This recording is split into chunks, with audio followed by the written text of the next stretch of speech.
આ સાથે જ સીધા જઈએ સુરત અને સુરતની તમામ બેઠકનો ચિતાર સમજવાનો પ્રયત્ન કરીએ કે કઈ રીતે અત્યારે તમામ અલગ અલગ બેઠકો અલગ અલગ પાર્ટીઓને મળી આવી છે। તો આપણે જોઈએ, ભાજપને 79 બેઠકો મળી આવી છે, કોંગ્રેસને 1, આપને 4 અને અન્યના ફાળે કોઈ પણ બેઠક નથી આવી। સુરતની જે 120 બેઠકો છે એમાંથી અત્યાર સુધી આપને જણાવી દઈએ 84 બેઠકોનો જે છે રિઝલ્ટ આવી ગયું છે સામે।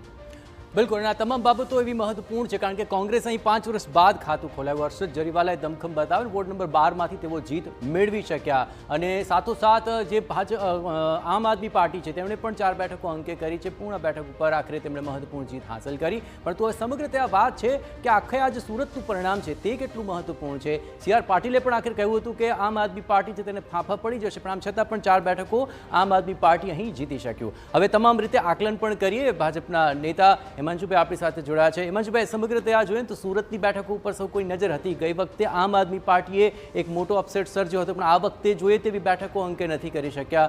કોંગ્રેસ માટે સારું એ રહેશે કે હા, એક બેઠક તો તેમણે મેળવી, પણ છતાં પણ એવા કયા મુદ્દાઓ હાલ આપને લાગી રહ્યા છે કે જે સુરતની જનતા માટે અને આ ભાજપ માટે મહત્વપૂર્ણ છે? કારણ કે સી આર પાટીલ સ્પષ્ટ કરી ચૂક્યા છે કે અમે હજુ પણ જે 5 બેઠકો છે ત્યાં પણ લોકોના જે મન છે તેને ખાળવાનો પ્રયત્ન કરીશું અને પૂરો દમખમ બતાવીશું।